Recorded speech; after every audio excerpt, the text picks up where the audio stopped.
Welcome back to the stash. It's been a while, hasn't it? I asked you guys which game you'd like to see a video on next, so today we're talking about one of my all-time favorites, Marvel Ultimate Alliance for the Xbox 360.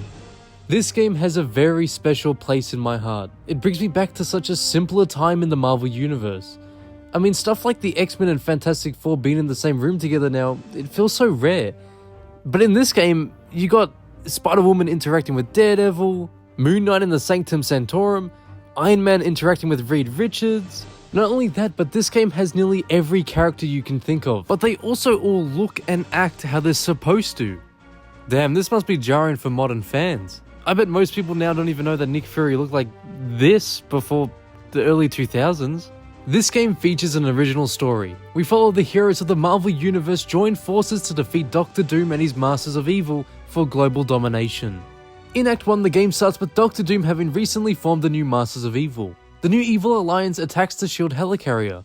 Nick Fury sends out a distress call to all available superheroes. Captain America, Thor, Spider-Man and Wolverine are seen responding to the call, and the heroes proceed to eliminate Doctor Doom's forces, led by Scorpion, Bullseye, Winter Soldier, Radioactive Man, and the legend himself, Fin Fang Foom.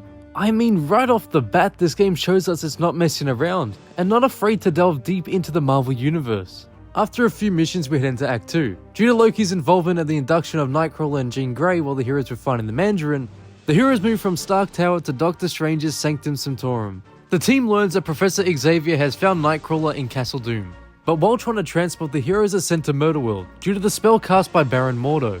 While traveling through Murderworld, the heroes rescue Blade from one of Arcade's traps. After defeating a mind-controlled Jean Grey, Rhino, and Shocker, the heroes confront Arcade, the master of Murderworld, and after defeating the game fanatic, the heroes learn that Doctor Doom has used Nightcrawler to gain access to Mephisto's realm. The team is then sent to Mephisto's realm. Once arrived, minions of Mephisto kidnap Jean Grey and Nightcrawler. After we save Ghost Rider from Mephisto, Blackheart, one of Mephisto's minions, puts the two X-Men in separate cages above the Infinity Vortex.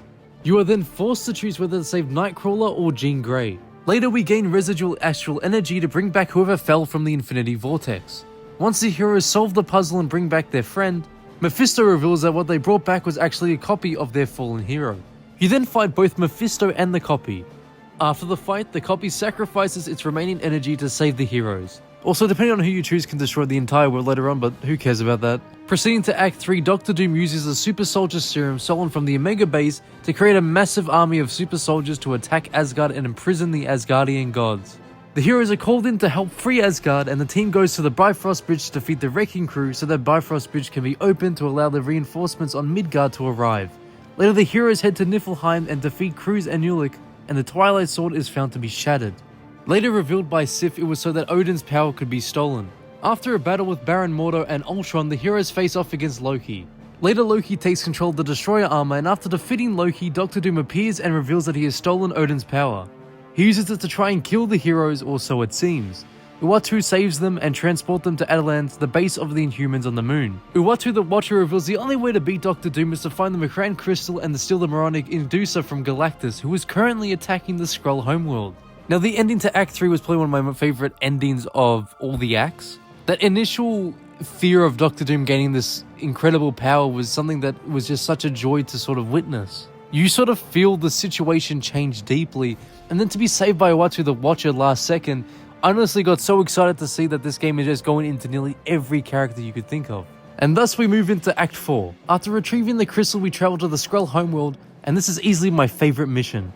I love the genuine fear you feel when Galactus is slowly walking behind you, destroying everything in his path. The heroes finally reach Galactus, and with the help of the Silver Surfer, disable him to obtain the moronic Inducer. Going into the last act of the game, Act 5, Doctor Doom conquers Earth and corrupts many heroes after defeating them, as well as using Odin's power to create evil clones of the playable heroes. The final level is set in Latveria, the home of Doctor Doom. Once confronted Doctor Doom, the heroes use the two devices obtained earlier to weaken Doom, and upon being struck down by the heroes, Doom is blasted by a lightning bolt sent by the rejuvenated Odin, leaving nothing but his mask behind, saving the entire universe. During the aftermath, Nick Fury tells the heroes that the team must disband and asks the heroes if S.H.I.E.L.D. can count on them whenever another threat happens. Captain America replies by saying the world can count on them. Meanwhile, Galactus vows revenge on the heroes who stole from him and plans to destroy Earth. After the game is finished, there's also good and bad endings depicted by the watcher depending if you completed the side missions. On my personal save file, I completed all the side missions except one, and that one I didn't complete was probably the worst one not to, because I ended up basically causing the death of the entire mutant race through a disease. It was an accident, okay? It was an accident. But I like how it adds replay value to this game. I can go back and try and get 100% and get all the good endings, instead of what happened, unfortunately. There's also this subplot through a few acts where we, the player, with the help of Weasel, try to find proof that the Black Widow is secretly working for Dr. Doom. I found it quite enjoyable, and I was deeply invested with how it would conclude. I must say that this story is very strong and kept me engaged throughout the entire game. Act 2 to me definitely felt the strongest. It was fun, intense, and captivating. One of my favorite parts of this game is how your main area of operation changes as the story progresses. Act 1 shows the heroes use Stark Tower as a base, Act 2 takes us to the Sanctum Sanctorum, Act 3 we visit the mystical and godly world of Asgard, Act 4 allows us to visit the Inhumans Royal Court and Library, and lastly for a short time we go back to Stark Tower in Act 5. My personal favourite being probably Act 4. The amount of amazing characters you can interact with is honestly so much fun. I mean, the Watcher is even there, as well as the insanely underrated Inhumans. I also found exploring the Royal Library and Quarters of Fantastic Four as the best for interactions. That's another thing I like. I like that each character you interact with will have special dialogue depending if you're using someone who is associated with them. Some of my favourite examples being Mr. Fantastic talking to the Watcher, Richards, it is good to see you. Or Johnny Storm talking to Crystal. Yeah, about that, I've been meaning to call, but the Fantastic Four was off in the negative zone for a while, and now there's this thing with the Masters of Evil trying to take over the world, and... How could I even forget the Thing in Lockjaw? Hey, you big drool bucket! I missed you too! The gameplay felt really standard but decent at the same time for a beat-em-up game. You got your light and heavy attacks, your grab attacks, and your special moves. I appreciate the wide range of special attacks we can pick from, however once you're far in the game they feel pretty useless sometimes depending on the move. I found Invisible Woman as one of the best characters to use because of her power to, well, go invisible. Areas with hordes of enemies no longer felt overly unbearable. I mean, it would help you get out of a shaky situation and then allow you to take out the bad guys one by one. Each boss you defeat gives you a special pickup and with it you can get a specific boost, some being 10% more damage when equipped, however few are locked to a certain character.